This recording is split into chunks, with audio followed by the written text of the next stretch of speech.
And good morning. Welcome to the Black and Gold Three Rivers podcast. I am your host, Ed Troop. It is the last day of February, right? Nope, not too far. Not quite yet. There's one more day, right? Leap Day is tomorrow.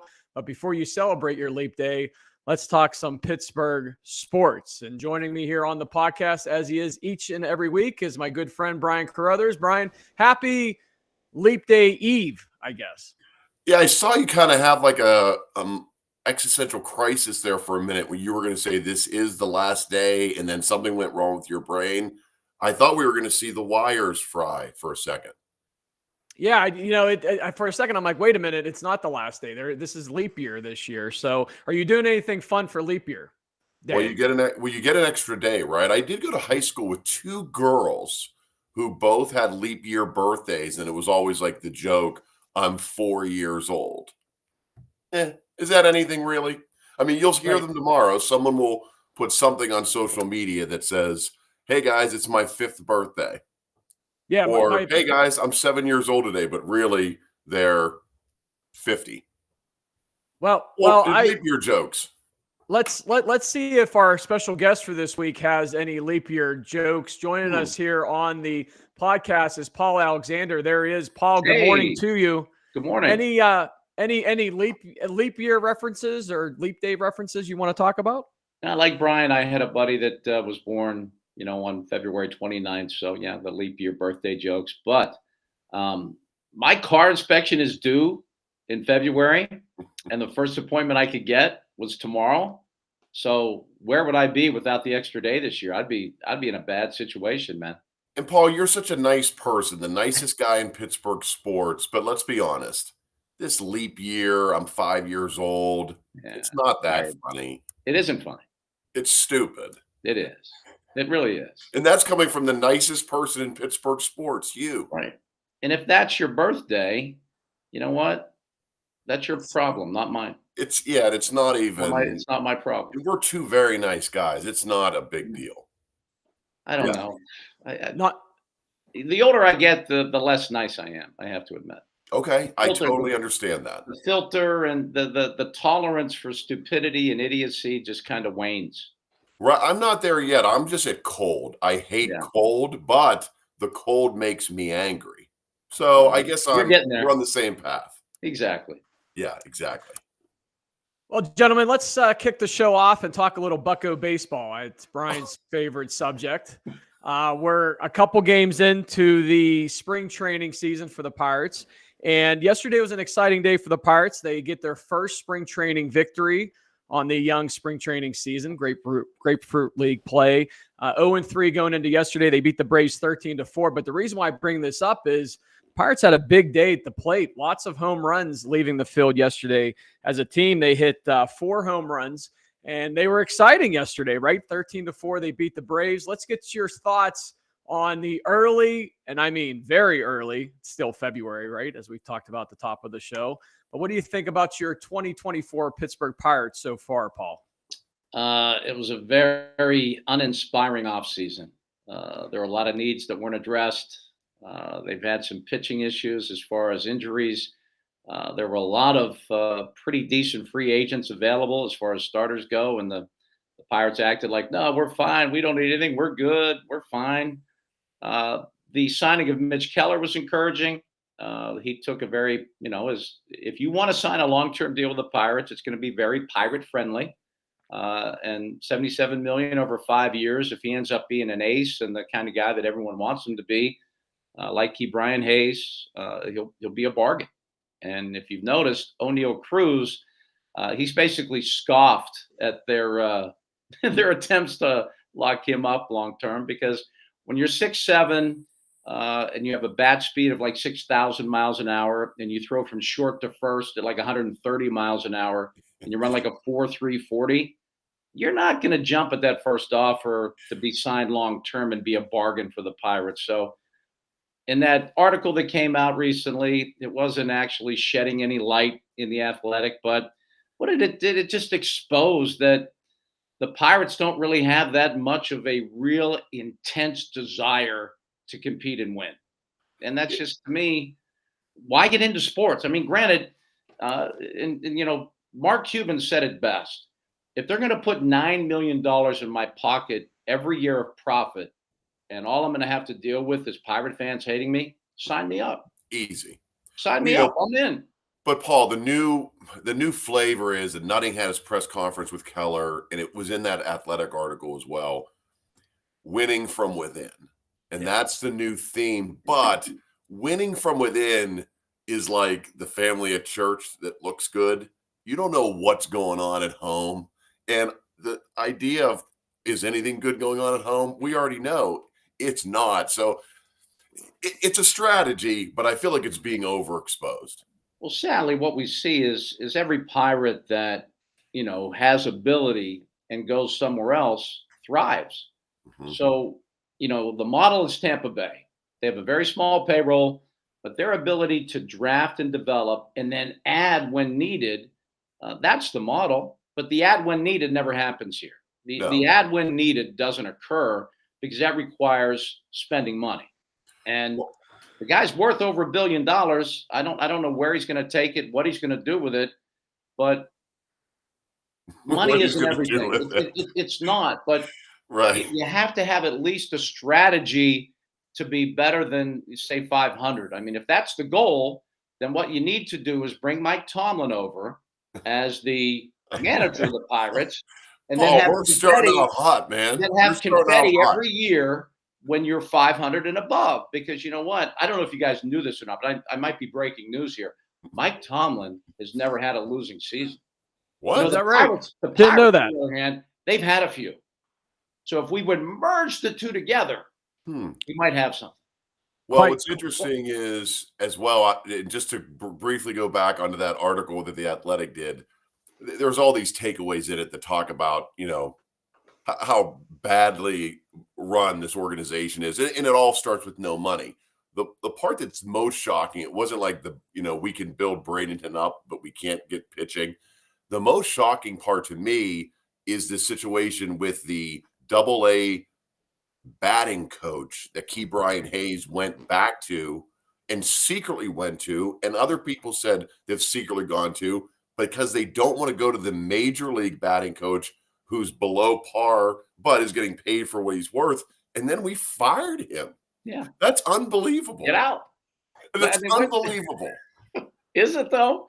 I mean, that's the sad part is it's really not unbelievable. It should be unbelievable, but it's believable. Right. We signed Hayes to what, an $80 or $90 million deal, and the batting coach that makes $40,000 a year. He's the problem. We don't want get him rid to of make him. Hayes better. It's crazy. It makes no sense. And you saw what Key Bryant did at the end of last year. That to me was very encouraging. Yes. Golden Glove. A corner infield position is supposed to be a position of power, which, you might, note to Pirates, you can go out and find a first baseman maybe that has a little bit of power. We haven't had one of those since, I don't know, ever. I mean, I don't remember the Willie last time. Stargell? Yeah, maybe. And that's before, he was an outfielder. They converted him to a first baseman. The Bucko way. Yeah, it is. Speaking of power hitting first basemen, did you see Carlos Santana wanted to come back here and the Pirates said no thanks? Yeah, we're fine. We're good. No need. Well, how So many that kind of leftover presence- Brewers can we have? And the beauty of a Carlos Santana is he is the epitome of just a pro baseball player. I mean, you want these young players to see how to do it. He offers that. But no, we're good. We're fine. Well, and also he fits into the perfect system, Paul, because he's not that expensive. He's Right. aged, but we can still get production out of him. You mean like their new catcher? Like our new catcher. That's the Bucko way. So to not want Santana back is nuts because that's our way. And in fairness to the Pirates, it seems like we're a little lopsided, and that's okay because they've given us reasons not to be. There's not Freddie Freeman's walking around downtown that we can pick up and put at first base at all times. I get it, but yeah, Ed, Santana wanting to come back and we said no. I'd take him back before we put McCutcheon back. Exactly. I think one of the other interesting tidbits too going into this season will be Paul Skeens, right? The #1 draft pick from last year. Will we see him this season? What's your take? Oh, absolutely. Whatever the Super 2 situation is, you have to wait till like the third week of June or whatever that is, so you don't start his clock going a little too quickly. But no, he's definitely going to be, high in the rotation by July 1, I would think at the very latest. But again, bad pirate PR. I know we're, penny wise, pound foolish at all times. Bad PR. If he comes up and we're 14 games behind, Right. under 500 or 14 games out of first place, we've kicked ourselves again. We've got the best pitcher in America coming out of the draft, and somehow we messed up the PR on it. Yeah, I mean, It won't make any sense. Bring him up on opening day. I mean, what we're why going to not have trade him him the away opening day anyway. starter? I mean, that would be Right. if you want to actually turn the PR around a little bit, turn the message around a little bit, do something a little bit different, shock the world, spend some money, do something big. I mean, the Keller signing was nice, and now they have 3 signings that they've made with Reynolds, and then with Key Bryant, and now Keller. If they can get O'Neill, I mean, that would be something that I think people would really like take notice of and say, you know what, maybe it's time to quit bashing Bob Nutting and the Pirates, because they seem to be a little more aggressive with their own players, and that's something they have to do. And Skeens would have been that choice, and I know the magic day is somewhere in June to bring him up, and we save money, and I know that's the baseball way. How many players that we've done that to have we even seen get to the end of their contract where they really stuck it up our ass? None. We've got rid of all of them. So bring him up, bring the gymnast. We're going to be on ESPN. Where's Cole Tucker when you need him? Great. What? Where's Cole Tucker when you need him? Right. Let's He's at that Vanessa Hudgens money now. He doesn't need to come back. I was going to say he's doing okay. I'm happy for him. He was drafted, developed. Yeah. Let's switch gears a little bit here, guys. And you're watching the Three Rivers podcast here on Wardenburg with KDKA's Paul Alexander. And Paul, we're talking, of course, about Bucko baseball. Let's switch to basketball. Want to get your thoughts on Pitt men's hoops. Last night, big game against the Clemson Tigers. Opportunity for Pitt to really put themselves in a good spot to make the NCAA tournament, but they lose 69-62 to Clemson, who's now 20-8. Pitt falls to 18-10. And when you look at the ACC, they're sitting there right now at a record of 9-8 in the ACC, behind Syracuse, Wake Forest, Clemson, Virginia, Duke, and North Carolina. My question for you is, do you think Pitt will make the NCAA tournament? They got 3 games left. Well, thankfully for Pitt, the ACC does have an automatic bid to the team that wins the ACC tournament. They have to go that route. They have to at least make it to the finals, because last night was a must win. To get that at-large bid, they had to win last night. And they just started launching NBA threes. I think they missed 10 threes in a row in the second half. Oh. What are you doing? I mean, I know they don't have an inside presence, right, and I know they're going to have to shoot pretty much lights out, but you can get better shots. I mean, they're shooting shots that aren't even guarded. And Hinson had 6 points? Yeah, I mean, right. That's just not, it doesn't work. You can live and die by the three, but you should at least try to do something. If the threes aren't falling, could you try something different? The mid-range jump shot has disappeared from the game of basketball. And to me, that just doesn't make any sense. A 15-foot jump shot is money. I mean, I could make those. There's no magic to it, though, Paul. No one gets drafted for that 15-foot jump shot anymore. It's 3 feet behind the line, and right, we're so dependent on Hinson. I mean, is he the next coming? I mean, he's the only guy you hear of. So when he scores 6 points, of course we're going to lose. I mean, I love the freshman guards. I love Lowe in particular. Just so much fun to watch. But you have zero inside presence. I mean, zero. And even if they were to qualify for the tournament, it would be a short trip.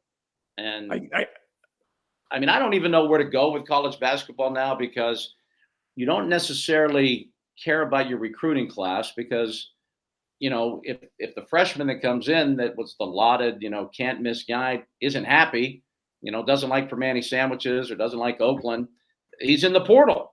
He's gone. He's in the portal. So now there's some really nice high school kids around here that aren't even getting a look from the local teams. There's a kid at Moon High School that just got an offer from Youngstown State and took it, and he's right across the street from RMU. And I love Andy Toole, but This kid's a 6'5", swing guy that can play. Elijah Guillory's his name. The kid can play, and he doesn't even get a sniff. And Brian, I don't know what's going on. It's Brian like and I the were- future of Go it ahead, is going to be like you go to RMU for a year and then you build a sophomore class portal team that wins the NCAA championship the next year, and then you got to just keep recruiting. You can't keep the same marketing material for Division I schools anymore because it will be a new starting five in the future every year. It's bizarre. I mean, I don't even know how to think about approaching it. That's why you see both in football and basketball, if there's professional jobs available, if you're a head coach, I mean, the head coach at BC, the young man that spent a little time at Pitt, he jumped to a coordinator's job in the NFL because, and that, why do you think Saban retired? I mean, you're the king, man. When you're a college football coach of that, that kind of prodigious nature, you're the dictator, man. This is the way it is. You know what? Now the kid just goes, hey, coach, if I don't start, I'm out, man. I'm in the pro. Yeah. The role is over, man. Right? it's The crown is off Saban. It's crazy. You're not in charge anymore. I'm leaving, and you go and control me. So, for sure. The NIL money has definitely switched up the college athletic landscape. I mean, even kids in high school now are starting to get deals, which blows my mind even more. And I'm sure that's going to another thing on that, Ed, that I would be very, very strong on. These bowl opt-outs. Well, hey, you know what? Your next NIL check, I'm keeping it. You ain't getting it. If you don't play in the bowl game, you don't get your money. I don't know if you can control that. I don't know how actually that works. I don't know if it's directly between the player and the business, but if it goes through the school at all, there's no more opt-outs for bowl games. You're playing. Well, Paul, you're a purist, though. What was your take on Florida State out of retaliation that they felt they got screwed being in the championship or whatever they call that? It's over now, but the Final Four. What did you think? None of those guys showed up, and they lost 80-0 to Georgia. As a purist, that had to keep you on the toilet. It's disgusting. I mean, it really is. All of it. And here, a lot of people don't understand why they have allowed football just to become irreparable. It's because, go back to the BCS, what the college presidents said and did. They went to the NCAA and said, you're done controlling our sport. You don't get a dime of college football money. We're going to negotiate with the TV contracts ourselves. So they created the BCS. So now all the NCAA has control over is basketball, where they get the TV money and they send the participants little checks. Now in football, all the money comes to the schools and they share big money together. The NCAA has been left out of college football. They want college football to implode, and it's starting to. They have no control. They have no control whatsoever over anything anymore in football. They still control basketball, but no control over football. And now with the expansion of the playoff field going into next year, your thought there, Paul, is just going to continue to get worse. It's going to be better money for the schools. Hopefully, it'll be competitive and fun. But at the same time, there are no rules in college football right now. Absolutely none. So I don't know how that's going to end up. And when guys like Saban are leaving, that to me is a bad sign. He was really, really good for college football. Sure. Absolutely. Discipline, integrity, all the things that, if I had a kid that was good enough, I'd love him to go play for Saban. I sat down with him a couple times one-on-one when he was at Michigan State. I loved him then. He's a guy with great integrity and obviously a great football coach, obviously not cut out for the NFL. But when guys like that are leaving, to me, that's a red flag and a half. The only part now that is going to be an equalizer, or at least better, is no one cares that the 13th and 14th or 15th ranked team makes it or doesn't make it into that tournament. At least now you've expanded it that you can't screw everybody as hard as you did before. So is that a positive? It's a big positive. And I think it takes a little control away from ESPN. Oh, by the way, they're the SEC network. You could have I thought you were going to have a 3-loss SEC team in the Final Four because, they play in the SEC. Their losses came to SEC teams. Big freaking deal. You know what I mean? You go undefeated like Florida State did. I know the ACC is not all that in football, but all you can do is win all your games. And they did that. And to screw them was really, really just wrong. And I would love, like, think about the 76 Steelers that everyone says were actually the best team to never win. The 93 Penguins, best team not to win a championship. Why not just award them the championship? Why not just say, you know what? They actually were the better team. They just happened to lose. So we're going to change that. We're going to make them the actual champion. Boy, Ed, didn't you fill me in on this? That like when Pitt claims to be the like 12 or 11 Right. times champion, didn't they declare themselves champions a couple years? Couple Yeah, times, yeah. the That's awesome. 1895, 1895, 1902, and 1910 were their first 3 championships, I believe, at Pitt. 9-time Do it national again. champs. I'm Yeah, going to declare right here and now the 94 Penn State Nittany Lions national champions. They were a hell of a lot better than Nebraska, believe me. Believe me. Kajana Carter. Exactly. Carter. Yeah, I know, Paul. By the way, I know I'm talking about how bad Pitt basketball is, and we won't even get into our doozy. I know as a Penn State guy, that really crushes you to talk about that. Yeah, actually it does. You know, growing up here, being a huge Pitt fan, 76 was my favorite Pitt experience ever. I was in the stands in the Penn State section at Three Rivers, head to toe in Pitt gear. Then I went to Penn State in 79. Things changed a little bit, but only one game a year. I love Pitt. E.J. Borghetti will swear to my allegiance to Pitt. Hey, I was a sideline reporter for a year for Pitt football. I did a few Pitt basketball games. I filled in for Billy Hillgrove a couple times. I mean, I'm happy to do anything with Pitt. I love Pitt. Well, that's funny you're saying this because I Dave really do Finoli, always have. Dave Finoli, who you know has been chiming he's in the here. best. He's on One Bird all the time, which is really cool. That sounds like the next book for Finoli. Paul Alexander, Yeah. Panther or Nittany Lion? Well, I'm a Nittany I like it. Lion, but that's only one. And actually, the one game that I was leaning to Pitt, Oh. I really wanted Dan Marino to win a national championship. It was 1981, and Pitt was ranked number 1 and undefeated. Penn State already had 2 losses. I'm like, you know what? Let's have Pitt win. 14-0 is the start. All of a sudden, it was 48-14. And then Danny wouldn't talk to me after the game. I was looking for that exclusive interview because I knew him pretty well. And, well, he didn't talk to anybody, but I thought I'd at least talk him into talking to me. But Yeah, right. Did you see him face to face? But he still I wouldn't did. talk. He didn't talk. He didn't talk to anybody. Oh. I mean, that was brutal. Ge- But that was Gentlemen- one time in the press box. I don't root for anybody, and I was covering the game. I really wanted Pitt to win that game. And that's when the Alexander curse started. I He guess. didn't talk to you after that, and he never went on to win a Super Bowl. You know what? I'm Beauty gonna have and to the bring Beast. that up. I'm gonna have to He's bring cursed. that up. Paul, who was your All he had who to do was was your talk to me. Paul, who was your favorite athlete that you've covered over the years? Very Well, broad that's tough. question. That's Probably tough. a tough one, but I think the purest, most amazing, incredible human and athlete combination is with not even a question to me, is Troy Polamalu. Troy was as explosive and incredible an athlete we've ever seen.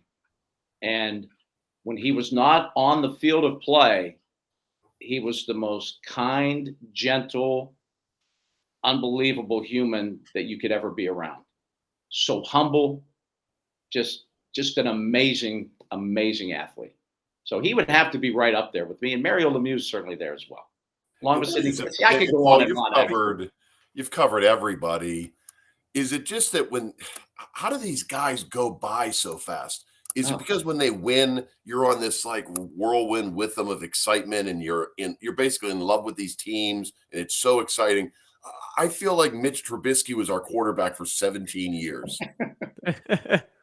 Yeah, what a horrible. I mean, it's almost like that period of time, you know, like the Mark Malone kind of, you know, I mean, we had a period of time where they just really weren't hitting it at the quarterback position at all. And we're kind of in that situation now. I mean, Ben, to me, I mean, that was 4 or 5 years too long. I mean, he wasn't scaring anybody. He wasn't doing anything. So that actually goes into this period of just, let's go. I mean, come on. There's nothing more, I think, frightening right now as a Steeler fan is to look around the AFC, in particular your own division, and see what's out there in terms of quarterbacks. And then you look at your quarterback room, which now is one. They have one quarterback, and we have no idea if he can play or not. I'm not going to say that he can't, but Mason Rudolph in 4 games threw more touchdowns than Kenny's thrown in his career, which is a little frightening. And now they don't want him to come back. So to me, their ability or inability to evaluate that position is frightening. I mean, why would you have signed Mitch Trubisky when you had Mason Rudolph there the entire time? If you don't think Mason Rudolph's better than Mitch Trubisky, I don't know what you're smoking. Well, And you went out and spent all that money on Mitch Trubisky, and you didn't even give, until you were absolutely desperate, you didn't give Mason a shot. Yeah, but in fairness, we did. That year he got hit over the head with the helmet. Remember, he was replaced with the Duck because he sucked. Keep in mind, he's called a racist for no reason. He said, Sure. I mean, he went through, that was a living hell. That Yes. season was a living hell. If you want to know if Mitch Trubisky, God bless him, you said he was our quarterback for 7 years, so that really hurt me. 16. If you question Mason's ability to throw a football, just look at his 2 games against Pitt when he was in college. The guy can absolutely throw a football. Sure. Oklahoma State. And I'm sorry, that just standing in the pocket at 6'5", 235 pounds with an arm makes him better than Kenny. Because Kenny can't do that. He can't do that at all. And he's afraid to stay in the pocket. He looks to run. He looks to get out of that pocket, more quickly than Brian gets out of a closing at a real estate deal. I mean, he's just like, I'm out, man. This is good. It's down. Everything's good. Everything happened. So I'm out. You don't want anything to go, hey, wait a second. What about? No whatabouts. We're out. Yes. I mean, Kenny gets, he doesn't slide in the pocket, doesn't move in the pocket, doesn't make his progressions. Mason in 4 games, and this is the thing that bothered me more than I love Kenny Pickett. I loved him at Pitt his senior year. He was fantastically fun to watch. When they asked him if he learned anything watching Mason play, and he gave you that curt no, then damn it, you weren't paying attention because he did everything that you didn't do. And you should have been, wow, I need to do that. And, that just bothered me. And I think that's why Tomlin didn't give him another sniff the rest of the year, because he was being a little baby. It looked terrible, and it was that domino effect. I think Ed and I talked about it post-game every time, especially with the no comment, was at the very least, I mean, George Pickens, we were ready to kick him out of town for being the next AB. He was a frustrated guy that their starting quarterback, the future, that these guys are parallel for the rest of their careers, for the most part, won't throw him the ball. He didn't learn anything on the sidelines. Throw Pickens the ball. I mean, come on. Anything? Yeah. And here's the situation the Steelers are in now. You can't bring Mason back. If you're going to give Kenny a chance to be the quarterback, you can't bring Mason back, because He'll beat him those out. receivers experienced it. The fans saw it. The media knows it. If Kenny struggles in the first half of the first game, you're going to be like, do you not want to win this game? Mason's sitting right there, for the love of God. What are you doing? We had Mark. We're doomed. We're Can't bring him doomed. back. We're Or doomed. you just cut Kenny and say, you know what? We liked you, but it's just not working out. Yeah. We had Mason Mark a shot. Paul. We had Mark Cabali on with us last week, and Mark talked about going into training camp. Like it or not, Kenny Pickett's going to be your starting quarterback, and then there'll be an open competition, right? One of the rumors out there that we talked about last week was the Justin Fields, and it just seems like this rumor, the buzz around it just won't go away. Each and every day, each and every week, Justin Fields keeps coming on the radar about a potential trade from the Bears. If nothing else, it does sound like his days in Chicago are probably over, but does he come here? I guess that's the question. I'm, for one, in my opinion, think the Steelers would have to give up too much to get Fields, and I don't think he's worth a first and second round draft pick. It's Thoughts? interesting because you know what? On the betting sites like DraftKings and all that, Russell Wilson and Justin Fields, the highest bet is the odds are that they're both coming to Pittsburgh. So, I mean, obviously only one of them is going to come, but they're number one. All that, it's just interesting to me that everybody in the world knows that the Steelers need a quarterback. they don't have what they need currently at the position. So Justin Fields, I love because he has things you can't teach. He has things that Kenny will never sniff. His ability to run and throw. I mean, he has a rocket of an arm. I mean, he's a right-handed.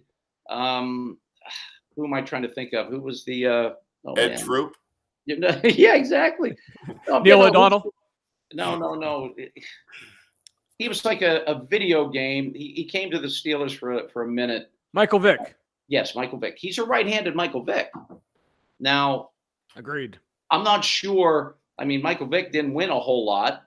Nope. But man, it's not because he didn't have the ability to. I mean, I remember seeing him again, at Virginia Tech. I mean, he was amazing. Justin Fields is that guy. Now, I'm not sure the Steelers have the ability to coach him up or the ability to scheme something that would make it work. Obviously, it didn't work in Chicago. They were horribly coached. I'm not going to hold that against Justin Fields.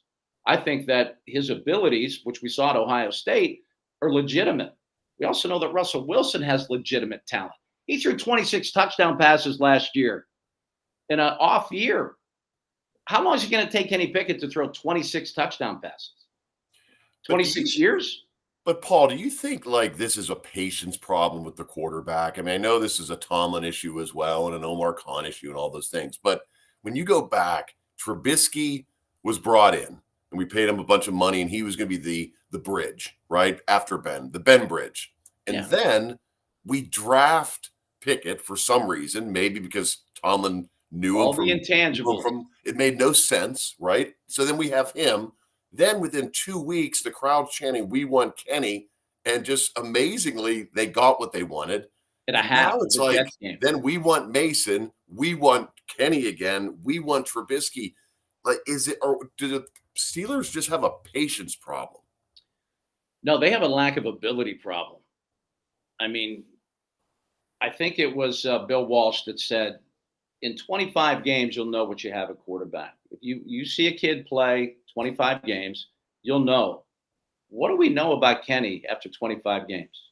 Now, granted, his first game without Matt Canada, that Cincinnati game, was 421 yards. I know it was only like 16 points or whatever, but still, he looked like an NFL quarterback, or at least the semblance of. Now, granted, Cincinnati's defense just sucked. I mean, Mason also just riddled that defense because it's so bad. But still, I'm a big fan. See, to me, and you go back to a great paternalism, I much rather go to someone a little bit too late than too soon. So I much rather give up on somebody a little bit too late than too soon. So I'm all about Kenny having a chance this year, but it better be a very slim window where, okay, still hasn't shown me anything. We got to find a quarterback. And I'm not sure that you don't have to do that now, because you look at the AFC Central, you look at the AFC in general, you look at the quarterbacks and the coaches that have kind of teamed up to be pretty special. I mean, to me, the Texans game said it all. With Stroud, first-year quarterback, first-year head coach, first-yeyear play caller, and you know what they did? They outcoached the hell out of the Steelers. And these guys are in their first year. So you better wake up and move. You better move that needle pretty quick because everyone else is passing you by. And if we have, and to your point, we have to start training camp with 1, 2 quarterbacks is none. And it's just going to be more chanting and wanting everyone fired. I think you're going to see Pickett the whole season, right? Until we're mathematically eliminated. And it's the Bachelor now, right? Justin Fields, Ryan Tannehill, Ben Roethlisberger might get into shape and come back. Well, here's where Mike Tomlin will make a move, and you know when that is, when his, you know what I'm saying, when all of a sudden it might start looking like his non-losing seasons may come to an end. 7 and 8. Think about it. This guy, for whatever reason, wanted nothing to do with Mason Rudolph as his quarterback. Then desperation set in. The streak was almost in jeopardy, and Mason saved it. Are you running a bid? Is this your bid, or is through. a real feeling about this Tomlin winning season thing? Or it makes me sick to my stomach. And you have guys like Peter King, and maybe that's why I retired. You realize that He still keeps saying, all these guys keep saying that Mike Tomlin is this great coach. If you take away his first 4 seasons as a Steelers head coach and look at his last 13, he's a well below average head coach. All right. You haven't won a playoff game in 7 years. That's the longest since before Chuck Noll. And we've you talked look at him about in the playoffs. He gives up 40-plus points per game in the playoffs and gets blown out. I'm sorry, great. And again, he's a good coach. There's no question he's a good coach. One of the greatest communicators in history. I could listen. In fact, when he did his postseason press conference, I was watching it, walking around the newsroom at KDKA yelling, "He's doing it again. He's doing it again. He's magic. He's magic. Nothing's going to stick. He's still the greatest coach that never wins. He's going to get another lifetime contract," because he just slayed that conference. He slayed it. He killed it. But you know what? He's still not going to win. That man will never win another Super Bowl in Pittsburgh. That's guaranteed. I mean, wake up. Take it to the bank. Wake up. I mean, come on. He's he's not even sniffing it. He's not even sniffing it. We're not close now. No. We are with Mike Tomlin's biggest fan, Paul Alexander, here on the Three Rivers podcast. If he wanted to read books on tape and add like his own little stuff, or like I would listen to him. I would listen to him. He could do anything, and I would listen to it. He is the greatest orator in the history of Pittsburgh sports. There's no one that can turn a phrase like him. There's no one that can actually get you to believe. He should be running our freaking country. I would vote for him tomorrow to run our country. Paul, what's the level of success right now? What do you put what's a successful year next year for the Steelers then, in your opinion? A playoff victory. Right. 100%. It has to be a playoff victory, because you can't. And again, the Tomlin apologists, and there's so many out there. Okay, now we're 7 years and counting on a non-playoff win season. When do we get alarmed? 10, 12, 14? Like, when is it a problem? It's a problem now. It's a big problem now. And their performances in the playoffs when they do make it is a problem now. I'm sorry. That's just, and Mike Sullivan's starting to get into that same territory. And by the way, when did the Penguins win cups? Right after they fire coaches. Look at their track record. Might be time. Bilesma, what did he do after won a cup? Then they fired Bilesma. What did Sully do? Won a cup. Why are they so afraid to make a move? They're afraid to win another cup. Under new management does well for them. It sure does. Yeah. And I love Sully, and I love Mike Tomlin. But when you're not getting it done, you're not getting it done. Paul, we are cautious of your time. We know you got to run here. We're up past 11 o'clock. We appreciate you. You have another show? No, I'm good. I'm good. You still good? You still good for a few more minutes? Yeah, let's go. This was supposed to be like a 4-hour show. 4 hours. 4 hours. We're going to keep going. You are watching that movie that's out now that's like 4 hours. I think it's called the Mike Tomlin story. I refuse to watch it, though. My wife keeps going, "Why don't we watch this?" I'm going, "It's 3.5 hours. I'm not watching it. If you can't do it in 2:15, 2:20, I'm not watching it." That's the sweet spot, right? 2 hours, 15 minutes. Yeah, 2:15, 2:20. Unless they confuse you. The other night, I watched a show on Fox called "It's a Family Affair" or some name like that. Family Time. I just said it's a family. I wish it was. But it's got the song. Did they play that song? They didn't, because I don't think they wanted to spend the money. But what they do is a relative of a famous person comes out and sings, and you have to guess who their relative is. And at the end, it was Kenny Smith, and the last one was Sarah Palin. And for 1.5 hour, you had to figure out it was Smith. The next half hour is Sarah Palin. If Fox would have been like, coming up next, a TV show where we tease bringing out Sarah Palin for 10 seconds, I would not have watched it. But call it Family Affair, dude, I watched that, and every commercial, I'm in. It's all about Tomlin. It's all about the presentation. Is Sarah Palin in your sweet spot? I'd turn Republican, Paul. Yeah? I'd think about it. Okay. Who was she had a tryst with an NBA guy. Yes. Who was that? I saw I his. can't remember. It was a Michigan. It was a in my Michigan mind. guy. It was a Michigan man. Because she Anyway. broke up with Todd, the huntsman, the hunter that The was hunter, going to yeah. run for second man. But they're done, and I think she's done with her whole family. I think the whole thing. Not that she doesn't have her own issues as well, but the whole family imploded. The family affair. Palin's on the prowl. It's a Paul. family affair. It's It is a It's a family affair. I Hey, I promise not to sing anymore. I apologize for that. Last, I love that song. It's in my we mind enjoy now. you singing, man. We would just go with you singing the whole time. No, bad idea. It was good. It was good. Hey, last subject for today. I thought this was kind of interesting. About a week or two ago, the Pittsburgh Sports and Exhibition Authority agreed to pay a consulting firm up to $90,000 to explore the possibility of an NBA or WNBA franchise here in Pittsburgh. Wanted to get your thoughts on that.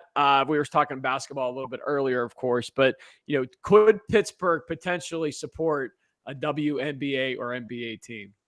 Well, no one can support a WNBA team, Right. But the NBA, they pay Right. for everything. And some of my favorite comedians, I think Dave Chappelle's one of them, comes out and goes, "Come on, WNBA. The women don't even go watch the WNBA. I mean, come on. Like if the women aren't going to come watch it, who's going to watch it?" So Right. I mean, we're not a great basketball town to begin with. I mean, Right. obviously, when Ben Howland and Jamie made things happen at Pitt, that became a very tough ticket and a whole lot of fun. And I'm a huge basketball guy, so I love basketball, but we're not big enough in terms of population. They would want their own arena. I mean, the Penguins would love an NBA franchise to pay them to be there, but an NBA franchise wants to get all the money themselves for the suites and everything else. They don't want the Penguins to get all that money, so they could have just tossed the 90 grand into the Allegheny or the Mon. I mean, it would have been the same effect. I mean, what are you doing? I was do blown we have away by that number. $90,000 we just want to get Right. rid of? Right. When Yeah, I I bring would up have the been NBA, available for when I this. bring up the NBA on the Fan, I mean, I get hate calls. We don't talk about the NBA here. Oh, easy. It's still a sport. It's still, I mean, Yeah. they play games, keep score. That's viable for talk radio if you're doing sports, isn't it? But no, it has no chance. It has no No. chance. There was a stand-up comic to your Chappelle comment, Paul, that when Brittany Griner was in Russia, his stand-up bit was, everyone wants to bring home Brittany because she's a celebrity. I'll bring her home, but you got to tell me what team she plays for. Exactly. Yeah, because she also really loves our country. She And does. I'm not going to get political, but Okay. I have a dear friend that is in a Russian prison by the name of Mark Fogel, who loves our country, that can't get a sniff to get out. So that one bothered me a little bit. 'Cause Jesus, Britain man, doesn't really love our country. he's in the gulag? He is. He was same thing. Medical marijuana Yeah. has a bad back. He's a Butler guy. He's a He's Pittsburgh a guy, right? local guy, Yep. and he's still over there. Man, I'm offering prayers right now. And then if you have the ability to contact your legislators, your lawmakers, I mean, Mark Fogel needs to be brought home. He really does. He's Wow. a good man. Well, So- Ed follows Vladimir Putin on Twitter, so tweet him, Ed. Yeah, let's go. Get on that. Get on that. Get on it. Hey, Paul, we appreciate your time coming on. We'd love to have you on again. Anytime. To talk more stuff with us. You were on the original Brian and Ed COVID show when everything Yes, was we shut were. down. Yes, we were. I remember that. I'm surprised. You know what? Normally, when I'm the first guest on something, that's normally the last show. So, I mean, you guys But, have done amazing. They It took us normally 3 go, years to Paul, get we're back. testing out a show. It's called this. We wanted you to be our first guest. You're like, I understand. I know this part. I get it. Yeah, we get it. We get it. We get it. I just like it was Yeah. great to see you. I haven't seen. We saw each other in the summer, and Shelly and I, Paul's wife, were on B94 together. So Shelly and I are OGs. I feel like I am entitled. Anytime I see her, I interrupt any conversation that's As going you on should. and grab Shelly and hug her and kiss her, and it's the greatest to see her. I don't even have that. Ryan I'm her husband, and I can't even do that. We were at this Ryan about that? Shazier event, and there's somebody from a marketing company or something talking to Paul and Shelly. And I see them. I was like, oh, well, sorry. I guess she's going to have to learn how this goes. And she's pitching you guys on something. And I come up from behind, and I'm obviously 5 times bigger than you and Shelly put together. And I grab you both, and I'm squeezing you mid-conversation. And this girl went like this and walked away. And you know what? We can't thank you enough. That's it. That's it. Paul Alexander, everybody. Thanks for coming on, Paul. We My will see pleasure. you soon. Thank you, Paul. Katie, God bless you guys. Peace out. Listen to Paul on KDKA Radio, and Paul will also be broadcasting some of the WPIAL boys and girls basketball championships over the next few days. Thursday night, Paul, I I'll be have there tomorrow night for Moon. Single A boys, and then I have the double A girls. Very excited. I'll be there for Moon tomorrow night. Where are you going to Nice. stick Well, I around? for love the game? Elijah, man. Elijah put it on the other night again. Ed had the call on that one. It was great. He's a nice player. Yeah. I did their game against who was against Mars. I did their game against Mars. Okay. And Yeah. I fell in love with Elijah, man. He can play. He had 31 points the other night, 8 3-pointers, and all 8 3-pointers were nothing but net. And I mean, nothing but net. He has a shot on him that it's just incredible. I did see this morning that you mentioned, Paul, that he committed to Youngstown State. So yeah, they good, finally good for that young man. Hey, and Paul, more importantly, back to you. When are you going to announce that you're replacing Ron Cook as the full-time midday person on the Fan? I don't think they want to put in another old white guy. Hey, we just got rid of Exactly. That's why they're going to have you come in. You're a young white guy. The goal is in all businesses, get rid of all the old white guys. You're not going to bring in another old white guy, are you? Come on. All right, fine. Fair enough. We'll wait for the announcement. It's the world we live in. Until they run out of feel- ideas and they'll go, we're going older and whiter. Let's go. I feel like we're in this long Pittsburgh goodbye with Paul right now, Brian, where we've said goodbye to him 4 times, but we just can't say goodbye. We love you, man. We just want to keep going. Yeah. I love you guys, man. Hey, and tell Shelly I said hi. I will do that. But actually, I do have to really go because my dog has to go outside. Oh. That'll Fair finally enough. Nature make it calls. end. What's Murphy. the dog's name, Paul? All right, Murphy. just kidding. I'm just kidding. It's Murphy. Here, come here. Murphy Alexander, on. everybody. Let's see him. Look at this little look guy. at that. Oh, He's look little. at this little He's guy. tiny. Look at that guy. You better say hi. There he goes. Oh, that way. Wow. Mwah. It's He's the the Murphy awesome, Alexander Show, middays on the Fan. Let's go. Murphy Alexander and her owner, Paul. Murphy's going to replace Ron Cook. He might. There you go. He might. He does Be good. speak on Be good. command. Thanks, All right, Paul. guys. Thanks, I love Paul. you. I do have to Appreciate it. take them out. All right. Have a good day, Wow. my man. All right, Thank you so boys. much. Take care. All right. Bye-bye. There he goes. Paul Alexander Wow. on the big Paul, show. and don't forget Murphy Alexander. Murphy Alexander. That's right. I forgot about that. Huh? Paul was getting up great and one. leaving. Didn't turn off his camera, but I turned it off for him. Oh, you click him off. I don't have anything else. Yep. You knocked off Paul. What a great guy. Hey, Always very insightful. Great to talk to Mr. Paul Alexander.